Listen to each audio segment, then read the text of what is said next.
Hi, welcome to my channel. I'm ADCSFX Works and today I have a special repair for you. This is an Epson Expression Home XP-225 printer, but this repair that you are gonna see today can be done on all the Expression Home series of printers by Epson and even on the WF-25 series of WorkForce printers. So the problem here is that the printer will give you an error of paper jam at the start, and it will not go any further. It will be totally stuck on this error, and the carriage will not move, and that is a very important one. So the carriage doesn't have to move, so you need to have a perfectly stopped carriage, so it does not have to move for this repair. So because if it moves, and then it will report the problem, the paper jam, it's not this issue, it's another issue, so you will need another type of repair. But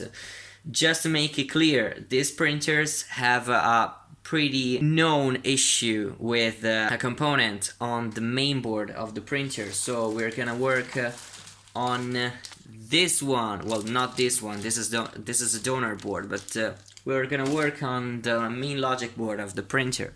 We're gonna desolder a component and solder a new one. So if you're not so familiar with soldering and all the aspects involving soldering and all these things, you should just be more careful than you should be just in a normal situation. You have to be careful if you never got into the world of soldering on PCBs. So let's begin. So I will show you that if I plug this printer into my power line, then I rotate it,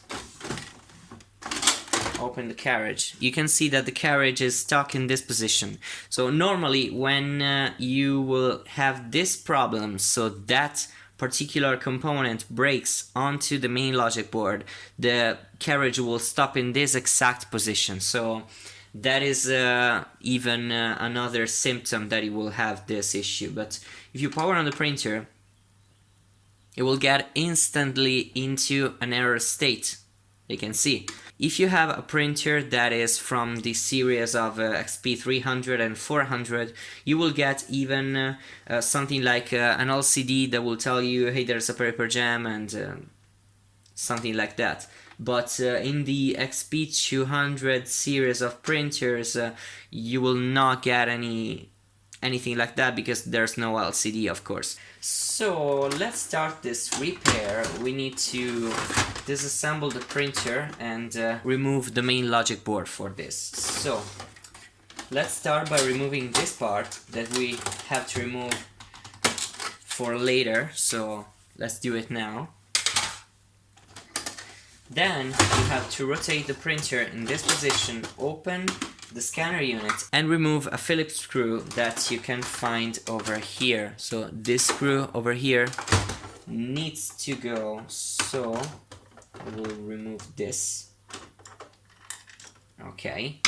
So now you need to remove this part of plastic over here, and to do this you need to take a flathead screwdriver or a spudger or anything that can be inserted under here, under this piece of plastic, and can be used just to do some levering in this spot and release this tab. So at this point you will be able to remove this part and remove even this part over here, and remove this entire part from the printer. So something like this. Okay. So at this point you need to look at what printer style you have. So because a lot of the Expression Home printers have a mechanism that doesn't require this arm to lift the scanner. So if you have this arm over here, do what you see now. But if you don't have this part over here, chances are you will have a hinge at the back right position. So here you will have a screw to remove. If you don't have that screw and you have this arm over here, you will not have any hinges there, so you should just not do that. So now you need to remove two flat cables in the cases of the XP-200 series and one flat cable in the other series of printers, because in the other series of printers you have the LCD panel over here. So yeah, the LCD panel is just connected via a flat cable over here. Then in the Expression 200 series the panel is here, so it needs another flat cable that passes through the scanner unit. So you just do something like this, so unlock this arm, and then you just remove this ferromagnetic holder here. We'll let you see a little better in a moment now. So you can see here there's something that locks down these flat cables. You need to just unlock it, so just like this. Okay, at this point you will have to disconnect these flat cables over here, so you do something like this.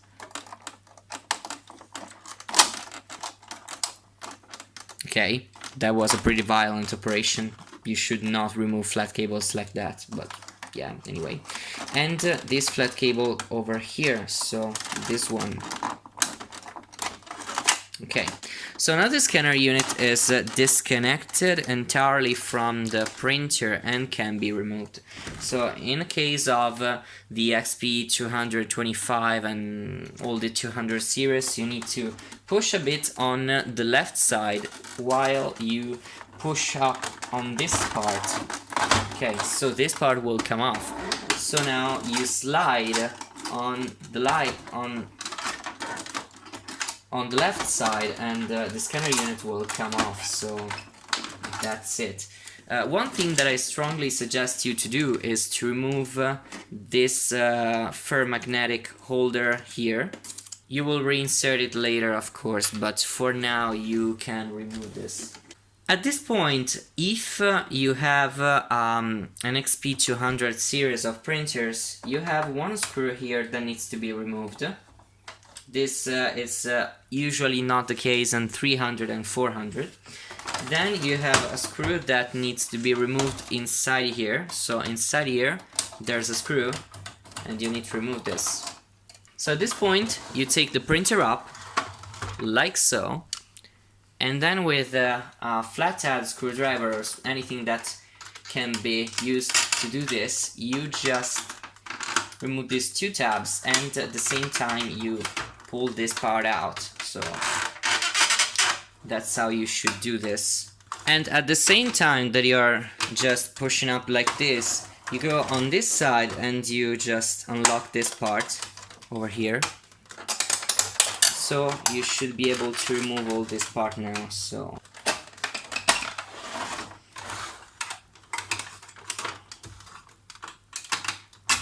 okay, so at this point you removed all this part over here.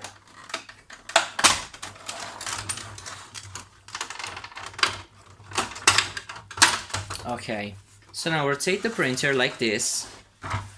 And you need to disconnect a few things. So move this thing, and then you have to disconnect this cable here. Then this flat cable over here, you should just disconnect it.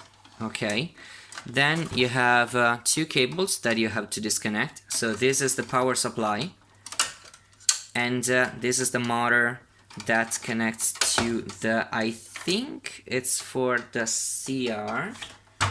No, that's for the paper fit. This is for the CR. We'll get to it in a moment. So at this point you need to disconnect this flat cable, this flat cable, and this flat cable. Now you take a screwdriver and you remove this screw over here. Then there's a screw over here. Then you will be able to remove this part. Then there's a screw over here that you need to remove. And then there's the last screw that sits on here. So just remove this. So now you should be in the situation that you can remove this metal shield on here. And you have another screw to remove in order to get the main board out. So this is the screw on the main board that you need to remove. At this point you will be able to remove the main board. Pay attention to this sensor here that is for paper. So just do something like this and even remove this cable for the CR motor and just put it back like this. So now we just move the printer to a side because we have to work on the main logic board.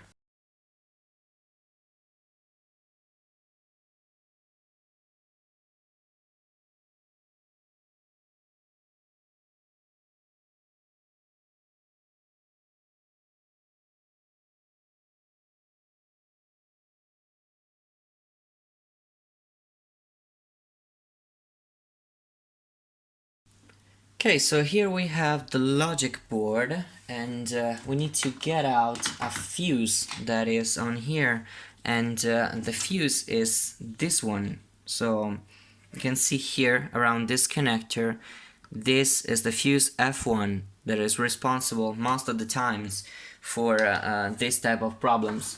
So a thing that I just forgot to show you, but you can certainly do before actually removing the entire logic board, is you take a multimeter in continuity mode, so something like this, and at this point the multimeter will beep if a connection will be made. So you can test the fuse inside of the printer before removing the entire logic board by doing something like this. So you can see now the fuse is totally blown, but I expected it because I repaired a lot of printers with this problem, so that's nothing new to me, of course, but you can certainly do this to your printer just to be sure that the culprit is exactly the fuse. So at this point, to remove the fuse, you have two ways. You can use an hot air rework station, or you can use a regular soldering station. I will use the soldering station because that's what most people will have, so I will just use that. And for that, you will have to use just a bit of soldering, and you will be able to get that out. Let's get my hot end on my soldering station here, and I do something like this. I don't know if you're able to see this. I hope you will be. So I just take my hot end next to the fuse and just use a lot of solder to get this fuse out. So you don't have to push, you don't have to force it. You just have to melt the solder to the 2 points, the 2 connections of the fuse, and just remove it. So that's very easy. You don't need to do any force to it, because if you do any force to the board, you will damage the pads, and that's very bad. You don't want that to happen, of course.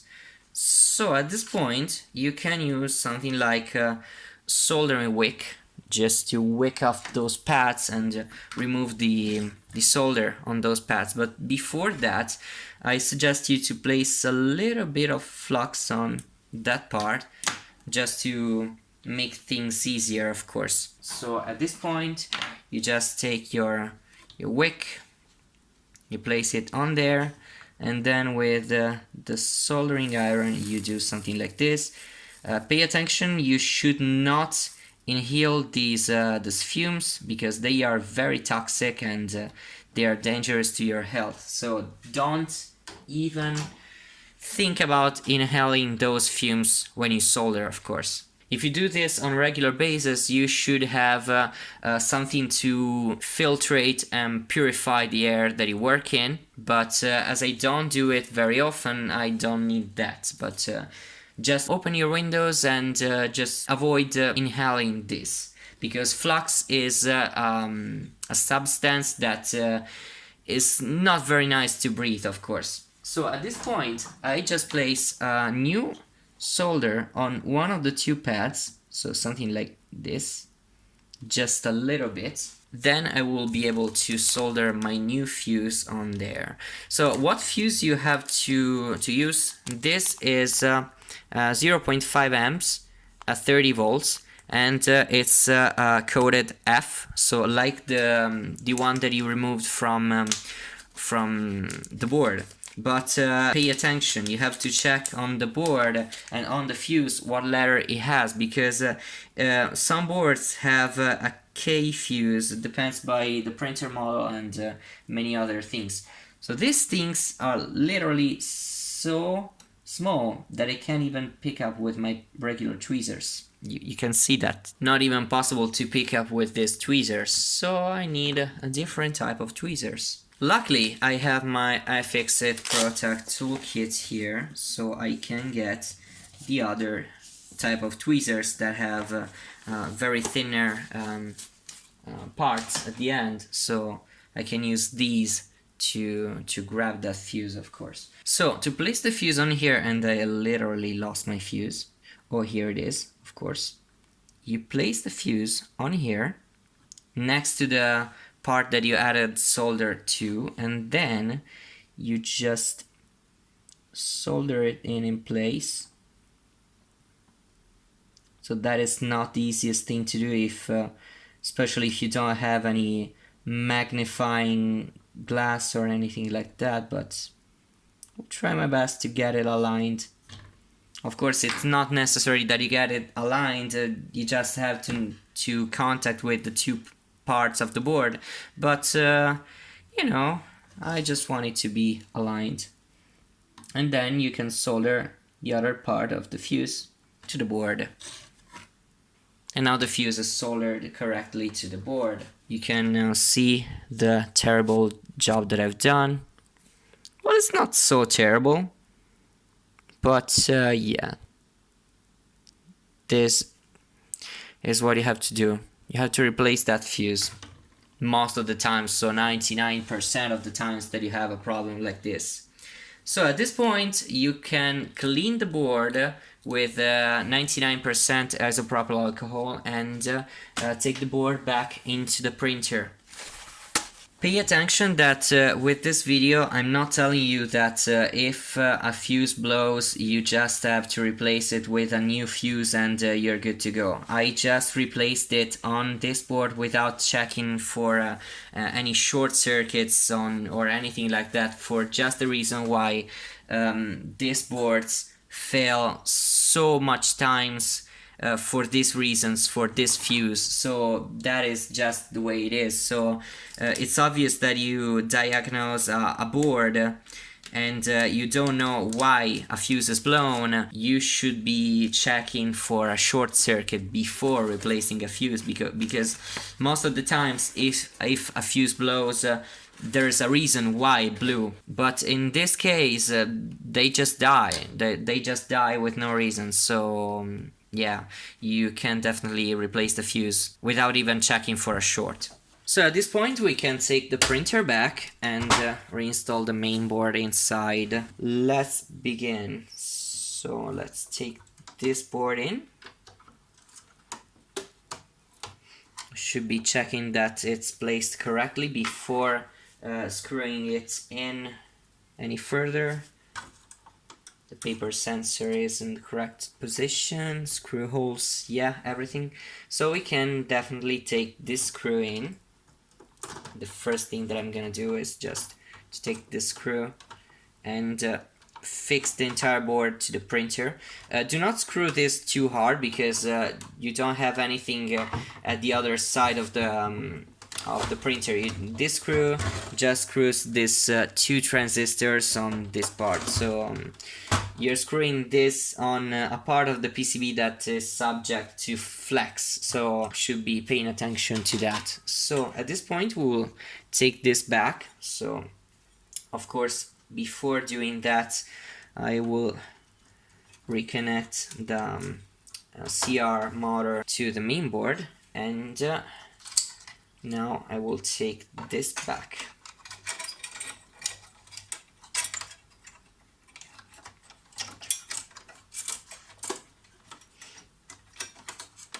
Okay, Very good. So at this point I take this little screw up here, then this screw over here, this is a short screw, then another short screw goes over here at the bottom, and then the last screw, that is a long screw, goes to fix this part. So you just take this part and this goes in this way, and you take this screw and screw this in place. Okay, so at this point everything is fixed. So now reconnect all these flat cables. So first I'm gonna connect this, then I'm gonna connect this, and then I'm gonna connect the last one, and I definitely need tweezers for that one. Okay, reconnected it. Don't forget to plug in every connector, so let's connect the paper feed motor, then the power supply cable, then let these cables go down here, then the Wi-Fi card, and then the paper feed sensor. So let's plug this in.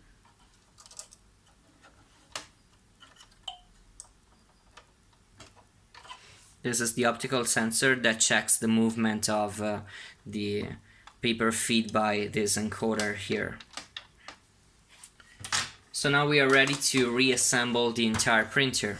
Take this part back in, this part over here. So take the printer in this direction, then take this part here and get it inside of the printer. So you have to let this part pass through here, and then all these things snap into place. Okay. Then you need to take one screw of the 3 remaining and connect these 2 parts together. And with another one of them, this screw over here. At this point we are ready to reinsert the scanner unit. Oh god. This is the worst part of the repair, because getting in this scanner unit is such a bad thing to me. Very, very bad thing to me, believe me. Okay, so you need to get these flat cables to pass through here. Okay, so now you have the flat cables that come out from here. So at this point you have to slide the left hinge inside here, okay, and then the right one you have to push it inside. Fine. So now, this is the worst part ever, you need to reconnect those 2 flat cables over there. And maybe someone will say, well, they are just 2 flat cables. Yeah, but they are in a so horrible position that this is so bad. Okay, so let's see if I can record this in a correct way.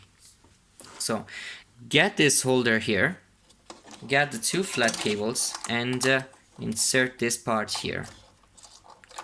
I really hate these printers that have 2 flat cables instead of 1. They're so harder to work on for this reason. And just reconnect the holder there.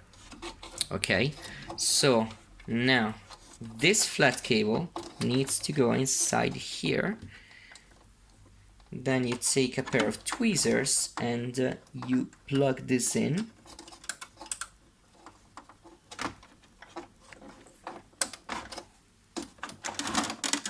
Okay, plugged in.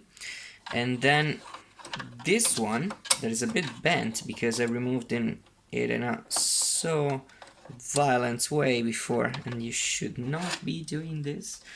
then you reconnect this. Okay, so now we can just complete our repair by taking this part back. So let's get this back. You just slide it inside here, and then you take it in here and slide it under here and attach this tab. Then you can take this part back. So now we need to screw back the last screw of this repair. That is actually the first screw that we removed, and it's this one over here.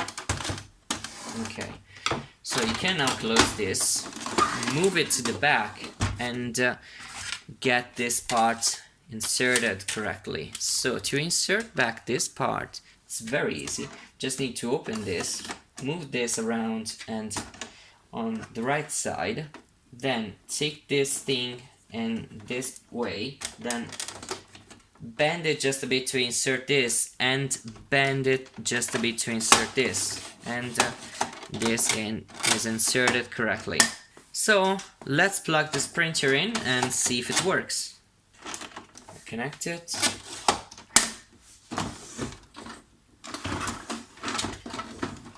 And let's see. And you can see now the carriage moves and everything seems to be fine. So I don't know the conditions of these cartridges. I don't know if the printhead is clogged or anything about the printing quality. I really don't know, because I am fixing this printer. I just seen that we had a problem to that fuse. I've never done a video on that, so I thought about doing this. And the cartridges are not empty.